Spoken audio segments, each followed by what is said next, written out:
desire, you find the way. Now today we have advantage of technology, digital. And look at the digital revolution that happened in the country in the last few years. And through that digital, we are the most digitalized country in the world. Our per capita mobile data consumption is the maximum in the world. Till about 2012, our per capita mobile data consumption used to be 2 GB. 2 GB a month. And our share to the global data production, mobile data production was also about 2%. Today we are over 22%.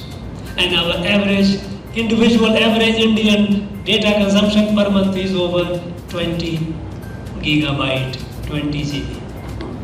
It is also because the reach has been extended far and wide to touch every citizen, and the cost of the data has been reduced to 1/25. The data that per GB it used to cost, if it cost 1 rupees earlier, today it costs 4 paise. So it becomes easily for the people to have access. And that is how we could reach out to over 500 million households and opening the bank account. The transfer, the benefit going directly to the people, to the beneficiary, without any middleman, without anyone to take away the cut or the share. So the houses were built by the homeless themselves because the money for building the house came to their account directly. All these are happening with the involvement of the people, with the mass participation, treating the country as a family. And the result is that today, from the margin, our country, India, is at the center stage of the world. Today, the world looks at India with expectation to find solution to the global problems. Global problems, be it climate crisis, be it war, be it pandemic, be it poverty and alleviation. In all these fields, we are doing incredible work. Country is achieving new and new heights with the unleashing talents of our young men and women, with our countrymen and women. Our half the population, women folk, what is called, Prime Minister calls Nari Shakti. All these years we kept talking about women empowerment, so many schemes were launched. But what happened, what the change? Because with all these, in our country we had a shameful distinction of, for every 1,000 men, there were less than 950 women. Not that the women were not being born. There were cases of female feticide. And even after the female child is born, lack of health care, lack of nutrition. And even the mothers, the suffering. Absence, if we didn't have, we all talked about education for all. We put it even in the Constitution, that it is a fundamental right. But then how does our daughters get access to education if we do not have toilets in these schools, female toilets in these schools? So in absence of that, we kept making laws, we kept making noises, but the fact is our people could not get the benefit as they should have got. Our mothers, when you do not have a toilet in the house, who is the worst sufferer? It is our mothers and daughters, those who stay in the house. And when it comes to the kitchen, when you burn coal and wood as a fuel to cook food, who suffers? It is our mothers and sisters. Now, all these transformations that are happening is because you feel, or if you start feeling the pain, if you start realizing in yourself you will start reimagining, you will start getting new ideas how to address the problem. And if we are solving these problems, which earlier used to be, India is such a large country, how can we do? Because we have this much resources, we can only build so many medical colleges, we can only build so many houses. If today the number of medical colleges in the last 8 years have doubled in the country, which happened in the last of almost about 7 decades. How did it happen? How did it happen today that everyone has access to mobile, everyone has access to all those basic amenities? And there are few who are yet to get, they will get shortly because things are moving in a very planned, systematic manner. All these years we kept talking about even remove the social discrimination. We have made perhaps the largest noise about social justice. But it pains me when I read a newspaper report that the human faces have been put in the water tank of Dalits, and Dalit colony. When a Dalit Panchayat president comes and tells me, allowed, and we are not allowed to hoist the national flag. It is the vice president who does it, not we.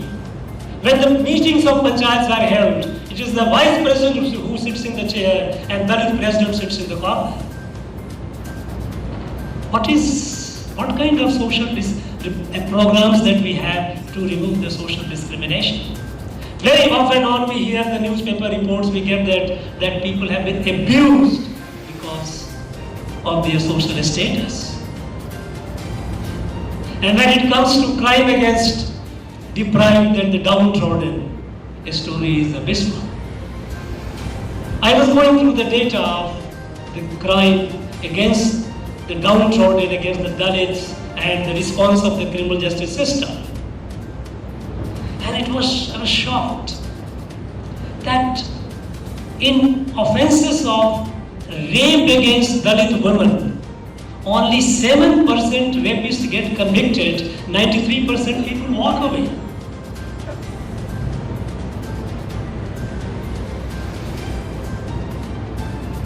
The problem is, so long we keep talking only noise about Garibi Hatao, remove poverty, so long only keep making noise about social justice, it will continue, it has remained. It has to be addressed with a sense of responsibility, sense of feeling. Sense of feeling that they are our brothers and sisters. And it must go. Any kind of discrimination must go. Then if the intentions are noble, if the intentions are for my selfish interest, then it becomes a slogan. Then it can be a constituency. The problem will persist. As the problem of poverty persisted almost all these decades after independence, because we kept making slogan of Garibi Hatao, remove the poverty. Similarly, if the problem of social discrimination will continue unless we move away from making it just a slogan, move away from the regressive politics of division and feel for them. India is a family. It is a kudumbam. And that is why when it comes to healthcare, Ayushman Bharat does not make a distinction between whether the person is here in Kanyakumari or in Kashmir or Kutch or Kohima. A person from Tirunelveli or Tripura, a poor person has a coverage of Ayushman Bharat. The 5 lakhs rupees health insurance is accessible to all. There is no political consideration, there is no other consideration. The feeling is the poor, whether the person is of Tirunelveli, Kanyakumari or Tripura or Kashmir, they are a member of our family. They must have access to health care. So Ayushman Bharat touches everyone. No one is left out. When it comes to home for the homeless, there is no distinction. Earlier times we used to hear a statement being made by the leaders that good politics is good economics. That if you help me, if you help my party, I will help you. That's not the way to look at the country. We cannot. This country is a great country. It has a great potential. Until 18th century, we were the leader in every field in the world. Read the reports and it tells you until 18th century, India was the largest economy of the world. But in the last over 250 years, the decline that has happened through colonization and post-colonial perverse way of looking at the country and its people, perverse politics, that problem continued. We remained at the margin, nobody took us seriously. We remained divided in terms of race, religion, in terms of language, in terms of ethnicity, and whatnot. Because if you keep looking at differences, we are all large number, several hundred people sitting in this hall. No one is alike. No two persons are alike. But are we really different? If you keep looking at differences, then the differences multiply. At the time when India became independent and for the first time the list of castes and tribes were made out and brought in the constitution. And today the number have doubled up. Today we have almost double the number of castes than the caste that we had in 1951. We have doubled the number of tribes than the tribes we had. From where all new castes and new tribes are coming up? Because we kept looking at the differences. You are this caste, you are that tribe. And then the caste became subcaste and subcaste and subcaste. This multiplication started happening and it is destroying our society. It has destroyed, it has weakened us. No, we cannot afford to look at ourselves in terms of, in the eyes of division. We are all members of a family. We are all like leaves of a tree. Each leaf is different from the other. No two leaves are alike, but they are all part of, organically and integrally part of the tree. Irrespective of race, religion, language, or region, we are all members of a family. With this sense, our country is moving forward, and moving forward with a sense of destiny, with a sense of confidence. And this confidence is reflecting in the way the international community is also looking at us. The sense of destiny is, in the next 25 years, we have to be a fully developed country. Fully developed.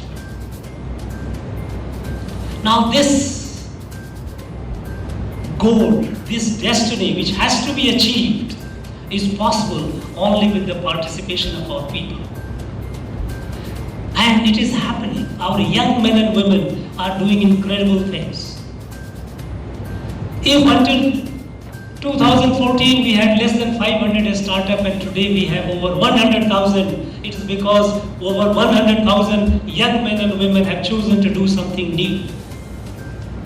If today we are leader in the startup, we are leader in the technology sector, we are among the top. It is happening because energy, the latent energy, the potential of our people are unleashing. Today, our young men and women are aspirational.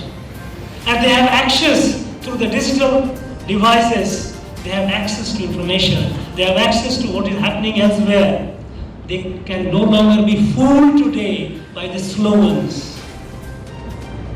They want change. And if the change is not brought, they will bring the change themselves. And our nation is moving forward with a total participation, involvement, and total realization that aspirations and the dreams of our youth must be fulfilled. We have to get involved. We have to forsake the regressive politics of division, trying to divide the society in various terms, various segments. No. The days are gone. it has already, its self-life is over. Today, we have to be inclusive. We have to move forward as one family. And I'm sure, I have no doubt about it, I have full trust in our young men and women, their capacity to take India in the next 25 years. By the time when we celebrate the centenary of our independence, India will be the leader of the world. We have that confidence in the capacity of people. And in this journey, while the heroes of today, those who have been conveyed a modest thank you, I'm sure while they will continue playing their role, K.G. Foundation and its institution will also continue flourishing, would continue expanding and touching and transforming the lives of millions and millions of people. My friends, thank you all very much. I wish this institution all the very best. Thank you very much.